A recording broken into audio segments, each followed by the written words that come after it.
বিসমিল্লাহির রহমানির রহিম। আসসালামু আলাইকুম ওয়া রাহমাতুল্লাহি ওয়া বারাকাতুহু। আশা করি আল্লাহ তাআলার অশেষ রহমতে আপনারা সবাই ভালো আছেন। আমিও ভালো আছি আলহামদুলিল্লাহ।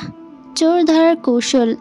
ইমাম আবু হানিফা রহমাতুল্লাহ আলাইহির যুগে এক ব্যক্তির বাড়িতে চুরি হলো। চুরি করার সময় বাড়ির মালিক চোরকে চিনে ফেলতেই চোর ধমকি দিয়ে মালিককে বলল, যদি এই চুরির ব্যাপারে আপনি আমার নাম কাউকে বলে দেন তবে আপনার বউ তালাক হবে, এই কথা মুখে উচ্চারণ করে বলেন, না হলে আমি আপনাকে প্রাণে মেরে ফেলবো। মালিক প্রাণের ভয়ে বলল, যদি আমি চুরির ব্যাপারে তোমার নাম কাউকে বলে দেই তবে আমার স্ত্রী 3 তালাক হবে। এই কথা উচ্চারণ করিয়ে চোর পালিয়ে গেল। পরদিন সকালে চুরির শোকে মালিক দিশেহারা হয়ে পড়ল।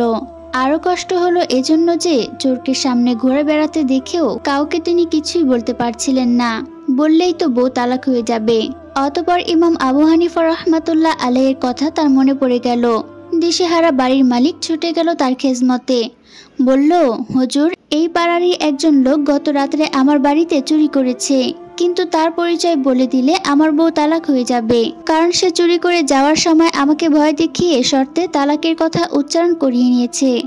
ইমাম আবু হানিফা রহমাতুল্লাহ আলাইহি বললেন, চিন্তার কোনো কারণ নেই, চোর ধরা যাবে, তোমার বউ তালাক হবে না। ইমাম সাহেবের এই কথা শুনে সবাই অবাক হয়ে গেল। চোরের পরিচয় বলে দিলে কোনো অবস্থাতেই বউ তালাক না হয়ে পারে না। পরে আলেমগণ বলাবলি করতে লাগলেন, ইমাম সাহেব মাসনালাল হেরফের করে এবার বদনামের ভাগী হবেন, এতে কোনো সন্দেহ নেই। কিন্তু ইমাম সাহেব বাড়ির মালিককে ডেকে গোপনে বলে দিলেন, যারা চুরি করেনি তারা তোমার সামনে আসলে বলিও এরা চুরি করেনি, আর যে ব্যক্তি চুরি করেছে সে তোমার সামনে আসলে চুপ করে থেকো। অতঃপর জুমার নামাজ শেষে মসজিদের সমস্ত দরজা বন্ধ করে দেওয়ার হুকুম দিয়ে তিনি এবং বাড়ির মালিক একটা মাত্র খোলা দরজায় দাঁড়িয়ে থাকলেন। খোলা দরজাটি দিয়ে একটি একটি করে লোক বের হতে লাগলো, আর ইমাম সাহেব মালিককে জিজ্ঞাসা করতে থাকলেন। এইভাবে যত লোক বের হয়ে যায় বাড়ির মালিক ওই একই কথা বলে, এই লোকটি চুরি করেনি। অতঃপর কিছুক্ষণ পর একজন লোক বের হতেই মালিককে জিজ্ঞাসা করা হলো, এই লোকটি কি চুরি করেছে? তখন বাড়ির মালিক চুপ করে রইল।